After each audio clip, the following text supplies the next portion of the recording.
Happy Thursday, everybody, and welcome to another edition of Fire Up Michigan. My name is Scott Morganroth, appropriately named, especially for this show, the Motor City Madmouth, joined by my Motor City compadres. Okay, Jeremy Ballrick, welcome back, Jeremy. Glad to be here, Scott. Let's talk some Fire Up Michigan topics tonight. That's what we is going to do. And George, the author Icorn, although you will be joining the author department before long with me. But go ahead, Mr. Author. Yeah, good to see you all. Fire Up Michigan's back. I love it. Yeah, it's definitely up our alley for sure. So just let everybody know that Fire Up Michigan is being broadcast around the world. The audio version of Fire Up Michigan can be heard on iHeartRadio, Apple, Spotify, Google, wherever you get your podcast. Please hit the red subscribe button on YouTube, South Florida Tribune. We're striving for 1,000 subscribers, even more, but let's get the 1,000 first. Please also comment, like, and share the broadcast. Want to be a guest? Send topic ideas to southfloridatribune@gmail.com. Or you can participate in the chat room, and I expect an active chat room before long. If you want to advertise cost efficiently, call me at 954-304-4941. We broadcast live on Facebook, LinkedIn, Twitter, and YouTube. Website, www.southfloridatribune.com. Twitter, @TribuneSouth. Candy Hebling is behind the scenes. Coming up later this summer, the Motor City Madmouth Show will be debuting with the Eagle Corp Media Studios in Boca Raton, Florida, owned by Dr. Edwin Hernandez, who, by the way, will be my co-host. We'll keep you posted. The Eagle Corp is a technology-based company, and another add-on that I'm going to be promoting until I can't talk anymore, until the end of time. I'm in the process of writing a book right now called Adjusting to New Media. And let me tell you, I'll be writing 2 books along those lines. One will be Madmouth Notes, which will be a textbook for a class I'll be teaching over at the media studios. And the other one will be a book about my journey in the business that began with none other than George Icorn. And we're currently at it now. So I'm looking forward to getting the book done, working diligently on it. And it's a book idea that I've always wanted to write a book, but boy, once in a while, George, when you hit on an idea, don't you have to go out and pounce on it? Oh, definitely. I know you've talked about it for a while, but great opportunity for you, Scott, writing this book. And you're writing the forward. So keep that progress, as like they say in Canada, going, because Edwin and I are looking forward to something pretty good. And also Eric Katz has also volunteered to write a little something as a testimonial, only because he's learned so much in our system. Now, I want to toot the horn too much, but these are some of the things that are going on as we speak at the moment. Now, what else is going on right now? We're going to talk about the Detroit Tigers first, and that's about the Negro League weekend celebration. Jeremy, what do you think about this one? I think it's an amazing thing the Detroit Tigers are doing as being the team that's going to be promoting it the most as they face the San Diego Padres this weekend. The Negro Leagues were a big part of what became what we know now as the MLB. Their integration, starting with Jackie Robinson, and I can't remember the name of the other guy that was actually signed the day before, but everybody forgot, from Cleveland. You're talking about Larry Doby, if you remember. Larry Doby, okay. Okay. Yep, he was actually signed the day before by Cleveland, but he didn't get to start because he wasn't in town, so he started a day after Jackie Robinson.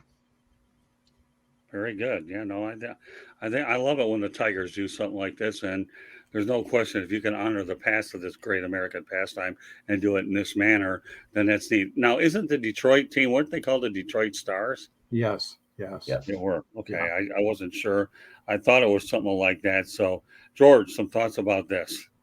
Yeah, Jeremy is right. The Tigers are doing a classy job with this. One of my good friends in the business, Terry Moore, I know, Scott, you've met him too. Terry is a great sports broadcaster. He's now lessened his load a little bit and is doing more in the business world. But Terry Moore's father was a member of the Detroit Stars. And I'll never forget the game many, many years ago when he brought Dad to the game in a wheelchair. His dad could no longer walk on his own. And what a touching moment, huh? It really hit me then to see, here's Terry, an upcoming sportscaster in Detroit, wheeling his father, who used to play for the Detroit Stars. So that was a good connection for me. The other thing I like about it, guys, is every year they honor a former Tiger. This year, it's going to be none other than the most popular guy I've seen in recent past, and that's Curtisgranderson. Curtis, what a class guy. As you guys know, he played for the Yankees and other teams, but in Detroit, everybody loved him. He had a smile on his face all the time. He worked his butt off on the bases and in the dugout and, training camp, spring training. So they're going to honor Curtis Granderson this year. And I love that. The Tigers do that. They pick somebody, Craig Monroe was one year. Not Ron LaFleur, because he's got some problems. Cecil Fielder came back. They've honored a black former player, Right. and not necessarily who played in the Negro League, but obviously who was inspired by these stories. And you mentioned guys. Jackie Robinson, Larry Doby, Cool Papa Bell, Turkey Stearns was in Detroit. Josh Gibson, Cecil Page, Satchel Page. There's so many great guys. Yeah. And there's let me add this too. I had an opportunity to go out there and talk to Curtis Granderson when the Tigers were taking on the Milwaukee Brewers a few years ago. That was neat. Curtis is a super nice guy. Yeah. All right. Well, our first participant in the chat room is an all too familiar one. Your daddy. Hello, gentlemen. Yeah. I use that term loosely. All right, Ken. Glad you're on with us. Good to see you, Dad. Yeah. So, all right. Well, speaking of pops. Yeah. There you go. With that said, we'll go over across, what is it? Where are these stadiums? Right on Woodward now? I've pretty much forgotten. One's on Woodward, the other's on some other side street. I don't know. Ford Field. Yeah, well, all right. Let's go to Thank you. Let's go to the team that plays at Ford Field, and we're going to talk about Bradholmes, who was interviewed by Peter Schrager, addressed the jahmyrgibbs pick. He's more of a weapon. Forget the running back nomenclature. What if he wants to get nomenclature words? Huh? Nomenclature. Oh, close enough. Anyways, you want to? I don't care. All right, so go ahead. Phonics work for you. You did it well. Oh, I've had harder names to pronounce than this. Mark my words. I know you have. If you sat in the press box enough as Eichhorn and I, they'd even give us a phonetic spelling on those cards, don't they, George? Yeah, they sure do. He said, did it for broadcasters. You'll find out soon enough. All right, go ahead. He said the reason why that 12th pick was perfect for taking Gibbs, number one, there was 15 teams that came out before the draft that said they value Gibbs higher than Behind Robinson because of his all-around play. Number two, he's going to be used more of a wide receiver here in Detroit than as a running back. And it's been proven in camps already because 80% of his snaps have either been at the X, which is the wide receiver 1, or at the Z, which is the wide receiver 3.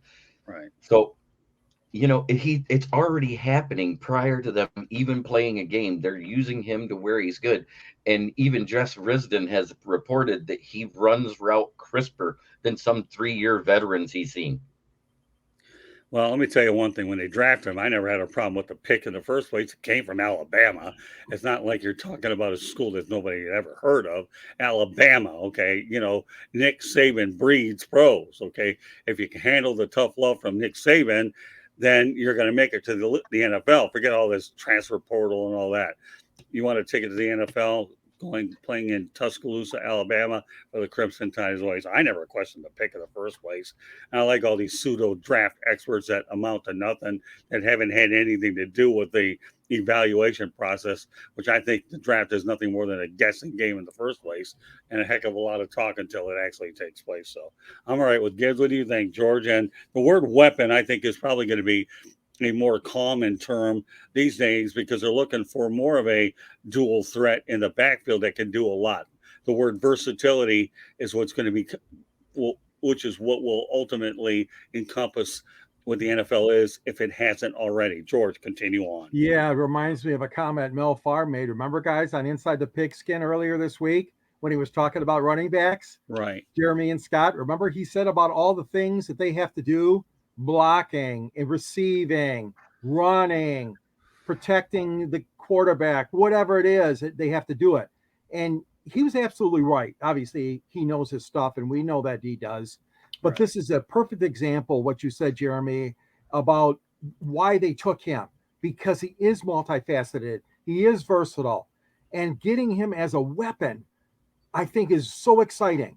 And I agree with you guys. These pundits got to talk about something. They got to complain about something. Oh, why did Detroit draft him so high? that kind of talk. Hey, listen, what went on in that room between Sheila and Rod Wood and Brad and Dan Campbell? That's what's important, not what some talking head in ESPN or NFL Network studio is talking about. All I'm saying is this kid, you're right. And Scott, he's got great pedigree. My God, with Alabama, they're known for sending great kids to the pros. And I'm looking forward to it because it should be exciting. And don't forget, with Montgomery, they got that durable running back. Right. You know what I mean? That kind of frees them now to develop, like you said, this kid into a more multidimensional. And of course, Montgomery, he can catch the ball too. So, I mean, wouldn't that be great if they got these two weapons and nobody's going to know how to defend them? I mean, that's the ideal thing you want. And Detroit wants that explosive offense. If you think there's any way that I'm ever going to question Bradholmes, no way. No way. He's already proven he's smarter than every single buddy in this room when it comes to football scouting. Only in this room, I'll tell you what. People may be getting nervous when you talk about dealing with Bradholmes. You wonder who he's going to fleece next. I mean, what's funny is every team except for the Bears has fleeced the Minnesota GM so far in the draft. Oh, yeah. But seriously speaking, though, and I'm with you, Jeremy, all the way. Bradholmes can fleece anybody. You think about the fact that Matt Stafford wanted to go to L.A., got Goff, and by the way, got a little bit more draft capital. Other GMs might have been content to just make a one-on-one trade with Stafford. And that was amazing. Yeah, but what Bradholmes did was, I'll go ahead and take the salary off your hands. I don't care. I'm the one who had him there in the first place. I don't think as bad as you guys make him out to be. And what do you think ends up happening? He's had a couple good years, and I think he's going to get better the more weapons that he has. Top 10 quarterback. Well, so far, as far as the quarterbacks go, it favored LA, obviously, because they got to the Super Bowl. And we had a crappy year, the first year with Goff. Right. Then you see what happened the second year, okay? Matthew had, and I'm not gloating, he had injuries, but then look at Goff, one of his finest years. So you see that pendulum, and plus, like you guys said, you add in all the draft capital and what they got. It was a fleecing, definitely. So you're not out of line, George. Bottom line is it was a fleecing. I think we got to start grading football trades a lot like they do the baseball trades. There's the short-term results, the mid-term results, and then the end goal. Right. Well, you want to know something, Jeremy? I'll tell you what. When I learned that lesson was at the 1981 winter meetings that George and I covered with George, and a guy by the name of Al Campanis told me that exact same thing. So for you to bring it up on this show, no, he did. I remember sitting at a table with the Dodgers with Tom Lasorda, Steve Brenner, their PR guy, and Al Campanis before his unfortunate meltdown on Nightline. And Al told me the same thing. They were really nice to me. I'm thinking, hey, geez, I'm hanging out at a table with the world champions. Pretty cool stuff. It was early, obviously, in my career that I had done it. And the amazing part about the whole thing is, to me, that's what Al Campanis told me. And to this day, that's how it is. But again, we all know Bradholmes is pretty smart. So you look at it, LA won the short term because they got the Super Bowl, correct? Exactly. Right. Yeah, you got to give year one to LA. Yeah, but either way, the mid-range report, the Lions won. Yeah, but you know what the end result really turns out to be? It's a win-win for both teams. Period. It is. Well, it was a win-win. So far, it is. But right now, George, we're talking on July 20th, 2023. Okay, if you want to give me another answer on July 27th, let me know. That'll be your next opportunity to fire up Michigan. Right now, it's a win-win situation. Okay. Yeah. And in the moment, George, I know you haven't traveled as much as I have. Then again, a lot of people haven't. Lived for the moment, George. And I don't know, nobody's guaranteed it. And the more memories you make, the more people might say, never mind. I don't want to go there. The bottom line is live for the moment. Or my favorite analogy is Morris had 9 lives. I plan to make the most of what I have. That's right. Now, I read the title of this show, and I see lions, tigers, and Wolverines. Are we going to the zoo? Yeah. Well, which one? The San Diego Zoo. If you've ever been to San Diego Zoo, that's a cool place. That is a cool place. It is a cool place. The Cincinnati Zoo is actually pretty nice. Ask my dad about the whooping monkeys. Toledo and Detroit. Chicago's got a nice zoo, but Yeah, yeah, I don't know. Lions, Well, I've been Tigers. well, you know what? We can get into all the zoos you want, but I even went to the Atlanta Zoo one time. So, Oh yeah, my daughter's been there. It's lovely. yeah, it's not bad. First time I ever saw a gator that before I started seeing him in Florida, but we'll leave it alone there. Let's go to another place called the Big House. All right, University of Michigan is allowing alcohol sales in the Big House at Michigan Stadium. Jeremy, you like the idea or not? Yes and no. Yes, because when you're in the stands, you're thirsty. Get off the fence. And you're watching football. No, because how are they going to moderate it when you got 21-year-old kids in college that don't know how to control their drinking? That is my only issue. So if they're doing the TAM certified bartenders like they do at the professional events, I'm good with it because they're going to notice when somebody's inebriated and cut them off early enough so that they can sober before they leave at least. All right, George. Well, yes and no. I love that answer, Jeremy. You're right on the fence, but I still have a lot of questions about this too. So it's going to start 1 hour before kickoff or puck drop, whatever the sport is, and it's going to go all the way to the end of the game. Well, first of all, I don't like that. You ought to stop it at least an hour. Yeah, at the end of the third quarter. I wouldn't go any further than that. Number two, what's probably has happened so much, though, is one of the reasons why they really push this, because Michigan State, by the way, guys, were only two of three teams that still in the Big Ten had the ban. What's happening is they found out that a lot of guys are getting, and ladies, inebriated in all those tailgate parties, and even the kids at the frat houses or wherever they're hanging out.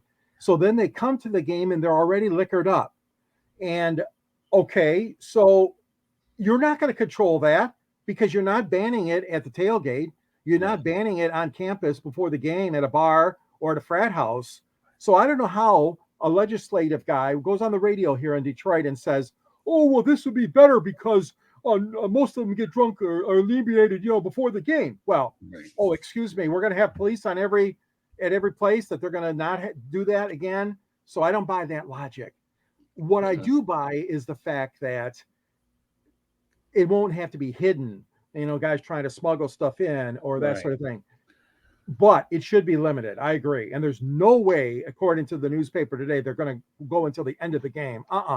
I don't like that idea at all. Even the Tigers don't go to the end of the game, or the Lions. They cut it off. No professional sport does it. And I don't think any of the other college sports do it in their stadium. I don't know. I don't know if they do. That'd be a good thing to look up. But I know. And Scott, like I said, just because other teams do it or other cities doesn't mean you have to.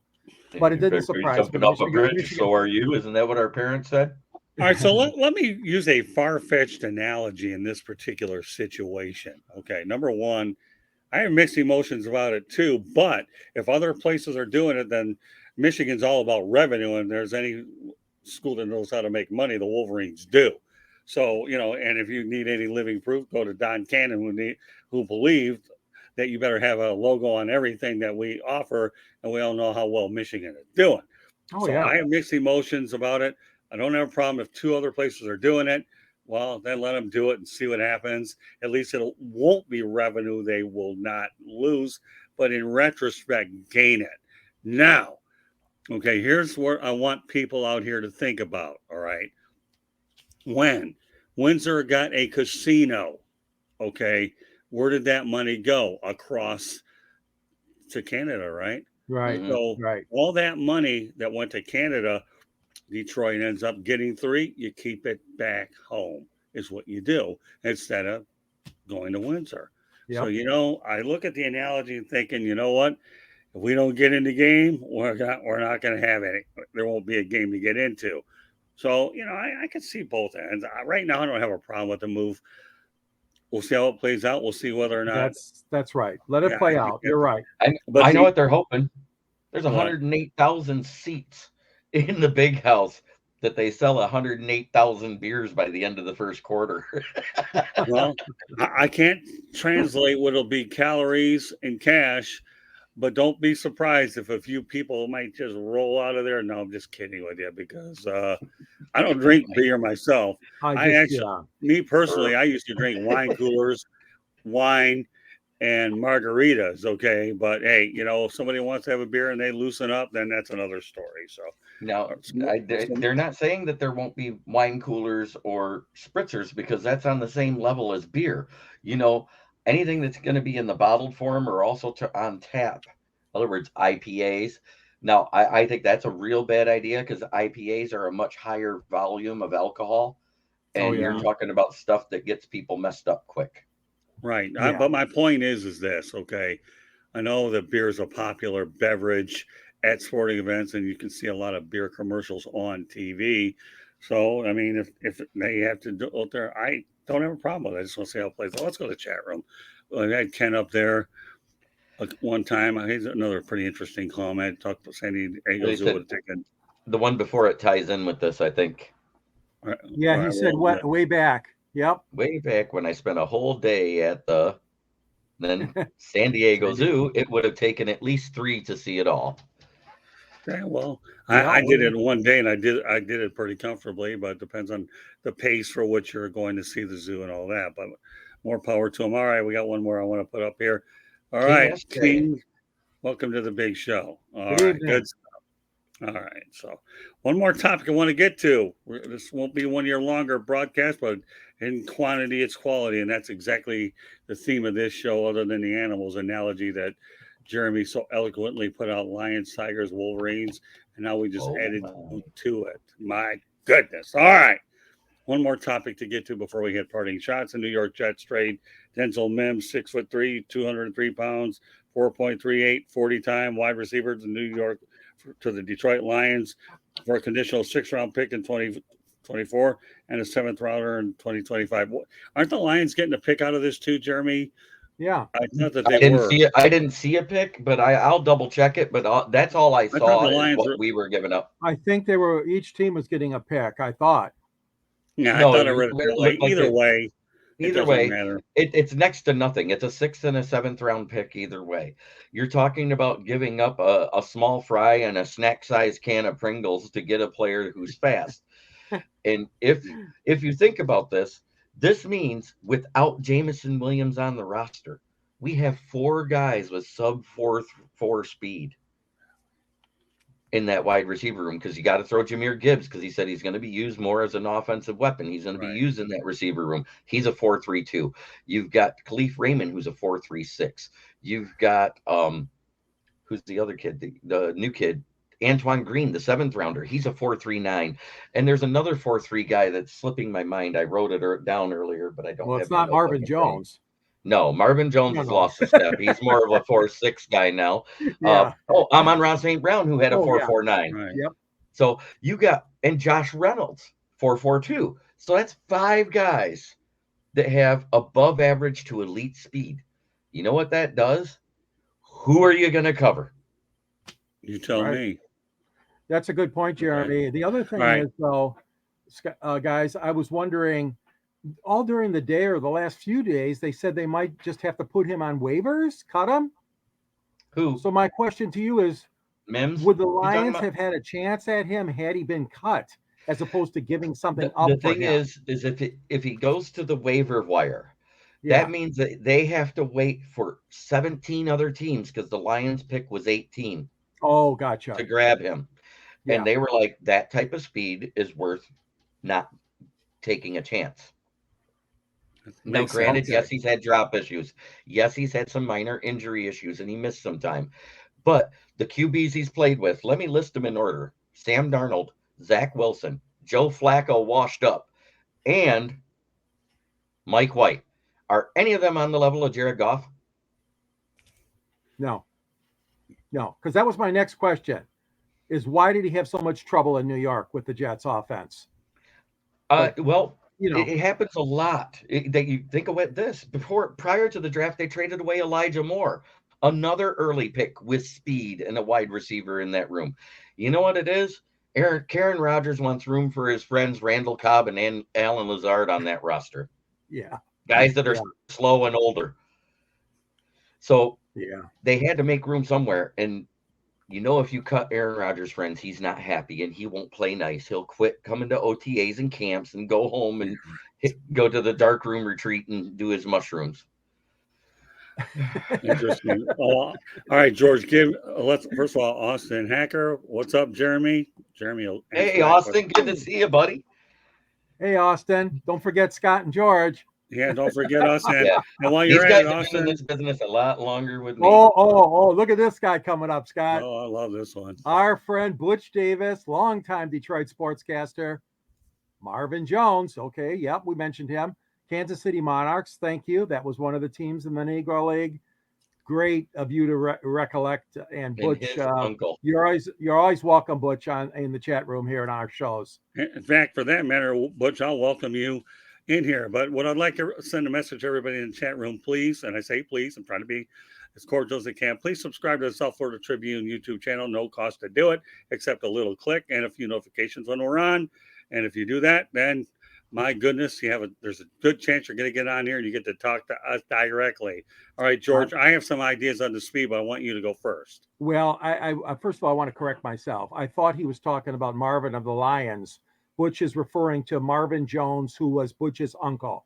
So congratulations, right. Butch. I did not know that your uncle played on the Kansas City Monarchs. So I just wanted to correct myself. Oh, that's okay. No big deal. When I saw Marvin Jones, I was thinking of the Lions, Marvin. But Butch, you're a great man, just like Terry Moore, who had his dad play. That's great that your uncle played too. All right, so now on to speed. Does it matter, George? Speed? Yeah. Speed always matters. You know, Jeremy keeps great track of those guys and what their speeds are. I assume you're talking about the football players, right? That is correct. Yeah, 40 time in the wide receiver room. But again, you're going back to Indianapolis, correct? Aren't all these times linked back to when they did the tryouts, the camp? Yep. Oh, okay. And he still looks that fast, is what I'm saying. The only thing he doesn't do is he doesn't do special teams. So he has to earn his spot on the roster too. Still, sure, absolutely. The conditional part of this pick is that if he doesn't play 9 games, that 6th round pick becomes a 7th round pick. That's the condition. Oh, okay. So if he doesn't make the team, it's a 7th round pick. I'm good with it. Like I said, you're giving up a snack size can of Pringles and a small fry from McDonald's. Well, Butch, your invite will be in the mail, but please do me a favor by the end of the evening so George can get with you on this. Please subscribe to the South Florida Tribune YouTube channel. Go to youtube.com, look for South Florida Tribune, hit the subscribe button. George Eichhorn will have you on speed dial. We'll find a time here as we plan to bring back Fire Up Michigan regularly. I love working in this market. So, all right, George, you complete your thoughts. So please subscribe. You don't know how. No. I'm definitely in favor of this. I agree with Jeremy. I mean, it was a low cost, option for the Lions, and you added another weapon. And plus, with Jamison being on the suspension, right? Isn't he going to miss 6 games? First 6 games. He can come back to practice. He can come back and practice by week 3 to get him back into game shape. Oh, okay. Or week 4. Good. He has 3 weeks he has to sit out of practice. That's it. He's able to play all the preseason games. And I think what bradholmes and Campbell have done is, given Goff more weapons and more opportunities, and that Lions offense more flair. And like you said, I mean, speed is so important. And hey, you're right. The defense isn't going to know how to defend Detroit a lot of times because we have so many weapons on the field. So it's going to be a win for Detroit, I think. All right, George, you have a message from Davis here, so make sure you please follow through. Okay. I want everybody to see it. Email or call and walk him through the process, as they say in Canada. I will. So when Jameson Williams gets back, if Mims makes the roster, that means you got 5 guys between 4.3 and 4.49, right? You're going to have one guy that's 4.29. Okay. You might not have room. Somebody's going to go on the taxi squad. Yeah. I as much as I hate to say it, because he can't be practice. Right. For every game. He can't be practice squad again this year. So I have the feeling the cut's going to be Tom Kennedy. Oh, I like him too. I like him, but he can't be on the practice squad anymore because he's been on it 4 years. Oh, gotcha. All right, well, let me give you a little bit of information about what I think of speed. Before I do that, though, we're going to go to Rodney Fouch in the chat room. I have some very interesting thoughts. I hope that you guys feel that you guys know much about that kid, seeing he is fast. Why did the Jets let him go? I think the injury issues. I think the injury. injury issues, underperformance of that contract, and when they draft him 2020, that usually leads. And yes, I won't say that the Jets have a few former Packers that want to make Rodgers happy, but let's face the reality. The way I look at it is, to me, everybody thinks that the Jets are a top-notch contender. I'm not ready to see that yet. I need to see more on the field during the season.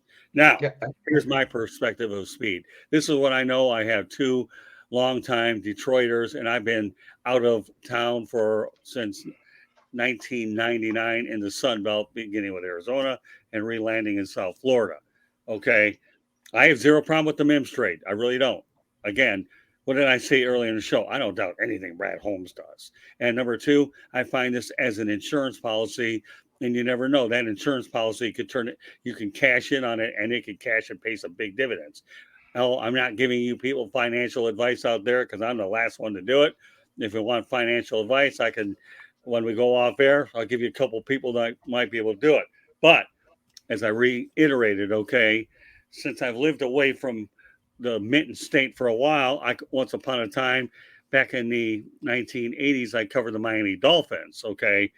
Markduper was extremely fast, but the thing is he could catch the football, and it's all about catching the football. So I don't care if you're fast and you're on a great, 4.3, that's all well and good, but if you can't catch the football, it doesn't matter how fast you are, item number one. Item number two, for those that are old enough to remember this, Ronaldo, we all know about renaldonehemiah. I believe he got a contract from the 49ers.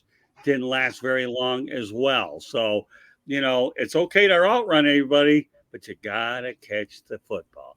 In baseball, the name of the game is let bat hit the ball, and you got to catch the football because we know if you do have speed and you catch the football, that runs after the catch is a legitimate stat. So, speed's important, but you got to catch the football. Duper has, and he turned Dan Marino into a Hall of Famer.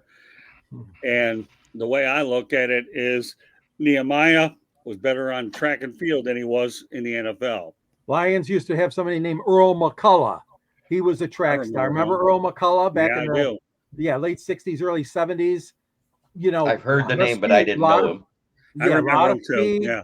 But he never really panned out to be an all-pro or anything like that. Scott's right. If a guy has stone hands, he will cost your team.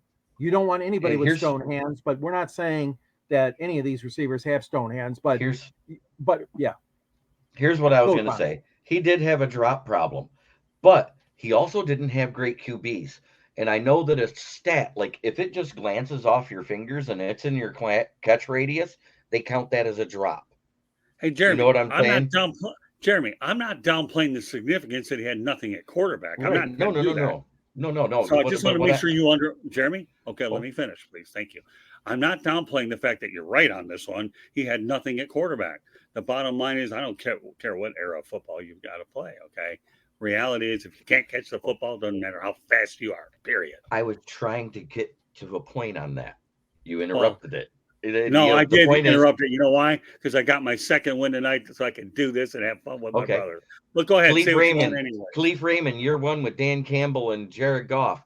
He was the leader in drops on this team with the other guy we cut that year. Right.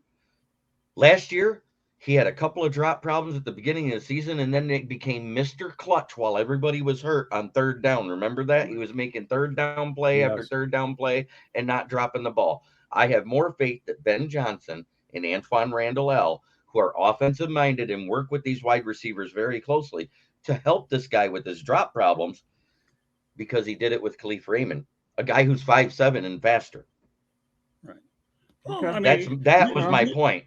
Well, your point's well taken. I'm not downplaying the significance of the point that you were able to make it this second. All I'm saying is, and you look at the history of the league. That's all I'm saying, Jeremy. The history of this league, the ones that can't catch the football don't last regardless how fast you are. And we're both right. You're just using a different example than I am. Right. And I'm also talking about the Miami Dolphins. You're talking about the Detroit Lions. And then George slipped an Earl McCullough thing. I do remember him playing, by the way, George. A lot of speed. Right. So if I'm the Lions, this is one of the things, or a Lions observer, I'm going to watch in training camp. How is this guy Mims going to fit in? Now, obviously, Goff's not going to take many snaps in those 3 preseason games. We know that. No starting quarterback does that much anymore. Right. But the I bet thing you is this Mims and the other couple other guys will be in there. That's exactly. But let's watch for that, Jeremy and Scott, during camp, and let's see how the kid does, Mims. But you're right. I mean, yeah, obviously you got to catch the ball. You've got to catch it and run with it. Well, I'll close it on this thought, and I said it now for the 3rd time. I am not doubting a trade that Bradholmes makes. Period. This guy's a fleece artist, and he's a genius. And the Lions still want to analyze trades after King SJ some results come in. Says it best, but you can't coach speed, though. You can't coach speed, but you got to catch the football. That's right. Right, King? It's a coachable trait, is what I'm saying. There's a way. That's what I mean. King, you're right on target. You can't coach speed. I'll tell you, King, and let me add to this. You can't coach speed, but if they catch the ball, they can outrun you and make a difficult catch look like an easy a longer first down or a longer play. Right. Yeah. You're adding on extra yards. And, yards after the catch.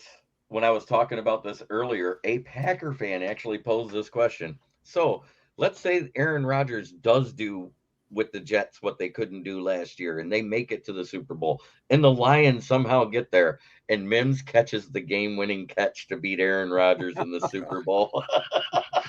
I'm like, wow, this is coming from a Packer fan.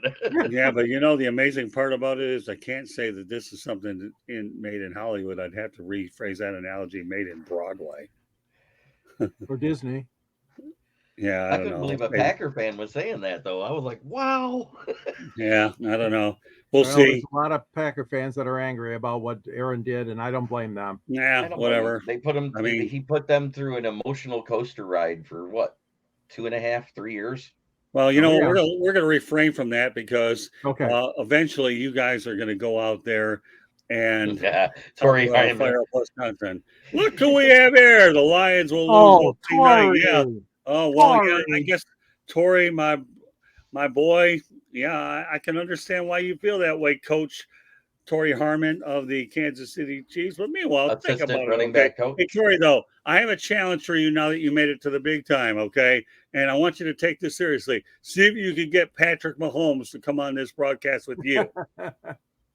See what you can do. Tell him your dad asked you to do that. And if Patrick Mahomes come on here, I guarantee we will top the charts numbers wise. So, Tory, Daddy's giving you an assignment to execute. Get Patrick Mahomes and you on the same show, and I'll be talking louder and wider than anything. My voice will be heard around the world, but on a much different level. So see what you do. He said, I'll ask definitely. Oh, my goodness. All right. And you know what else? Maybe an idea that we're going to microphone. I'll hear you around the world. Right. And you know what? I've got an idea, Tory. I know you're paying attention. Maybe in the next week or so, we're going to bring you on here at night. And that way you'll let Patrick Mahomes, this is what you can be a part of. So I'll go ahead and text you, and we'll try to get you in rotation with George and I and Jeremy. The Kansas City Chiefs assistant coach, Tory Harmon, will be on the big show with us. And by the way, I definitely can get Pacheco. That's good. That's the running back right now. Patrick, all right. Well, now I'll tell you what, Tory, work on it. Keep us posted. I'll make sure there's plenty of airtime to go around for him. Do what you got to do. He's an assistant coach, and he's going to be my PR assistant over in Kansas City. And I have a lot of followers on Twitter in Kansas City, so I love the Kansas City Chiefs fan base. They really pick up on what we're doing. So any way that I can promote the Chiefs is great. It's just ironic that they're playing the Lions on opening night. All good all the way around. Tory, you got some work to do. You know how to get hold of me, my boy. All right. I love the Chiefs, except on week 1. All right. Hey, I got news for you. I've covered a Chiefs game over at Arrowhead Stadium one time on a Thanksgiving weekend. That people are loud, and Arrowhead Stadium is a bucket list stadium you got to get to. Well, that's Lamar Hunt. And I'll tell you another thing too.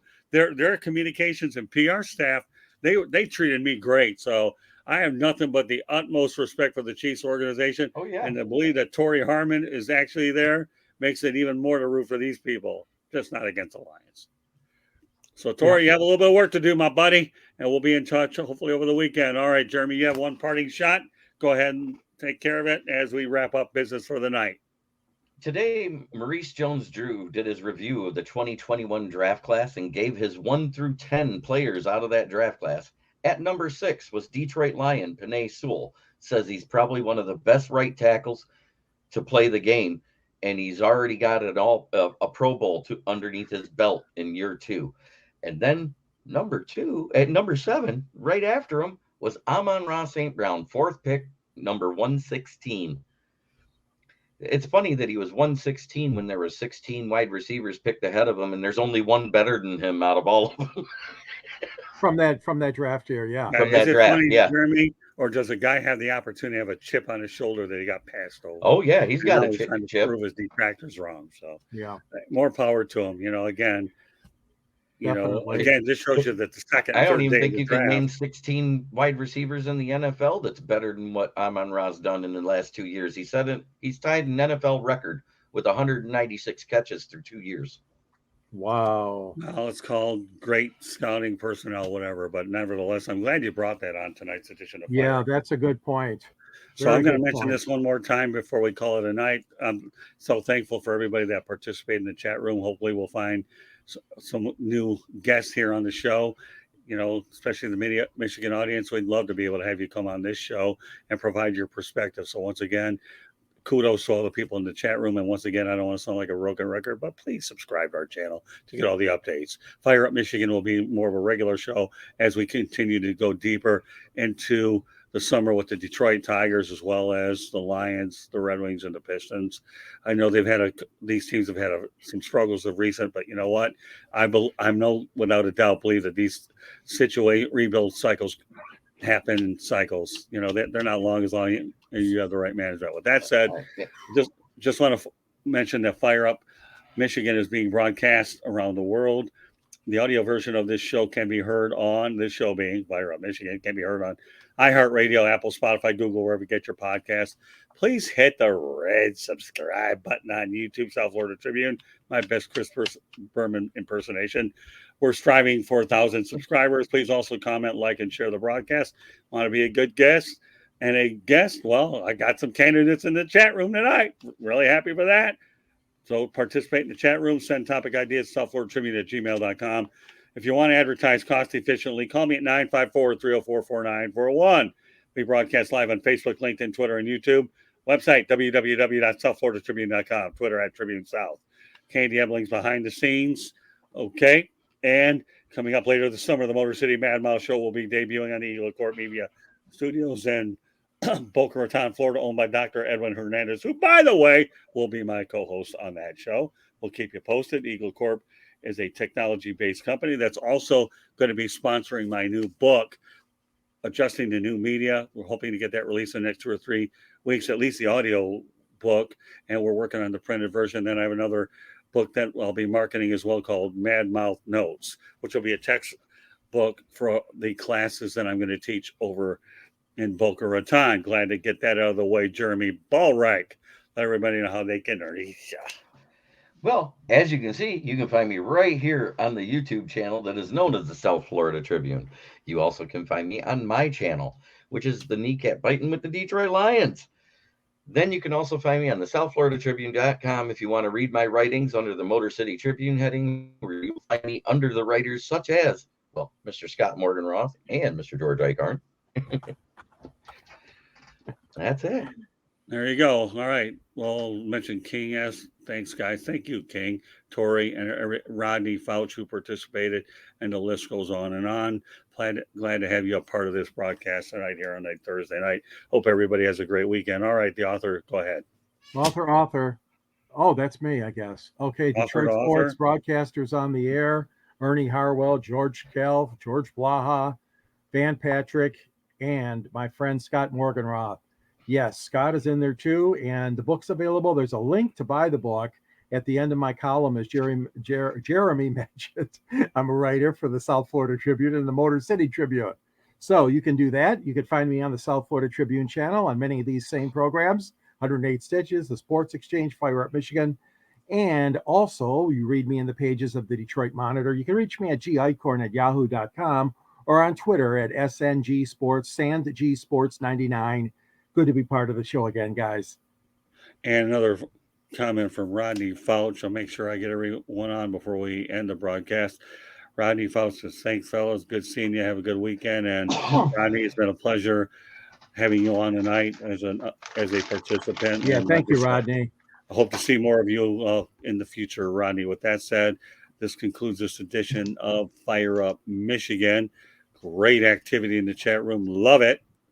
And we look forward to, we'll be back on the air with another edition of Fire Up Michigan. We're working on landing Detroit news writer Lynn Henning. George is working on that for Monday night. Meanwhile, I want to thank everybody for joining us. Jeremy, once again, great job. Then again, how many times have you heard that? You'll never hear it enough while I'm alive and talking, so at least it's recording. George, what can I say? Talking to me? Yeah, well, I don't know. Thank you, Scott. Well, I guess those headphones didn't allow you to hear my message, or maybe they did. Just kidding. Yeah, it did. I'm just playing. I know, Thank you very do. much. I'd rather stay humble than toot my own horn. Well, you know what? That's a good trait. It Yep. really is. I say that sincerely, because if you stay humble, toot your own horn, then you go out there, just do the best you can and do better the next time. And in the eyes of Tony Kornheiser and Mike Wilbon, pardon the interruption, one of the best shows that ESPN still has. Their goal is, let's see if we can do better the next time. And I strive for that type of mindset here on all the broadcasts we do. George, once again, as usual, for the 400 million times in 43 years working with you. Good job. Thank Well, you. meanwhile, I'll tell you what, you guys have the weekend off. How about that? We'll do it again Monday night. Look at Okay. that. Okay. I didn't know that your mouth went as far and wide as Canada. What can I say? All right, no, that's okay. Save it. So, meanwhile, for the last time tonight, Fire Up Michigan, on behalf of Jeremy Ballrick, my name is Scott Morgan-Roth, the Motor City Mad Mouth, along with George Eichhorn. Thank you for joining us, and we will catch you the next time. Have a great weekend, everybody.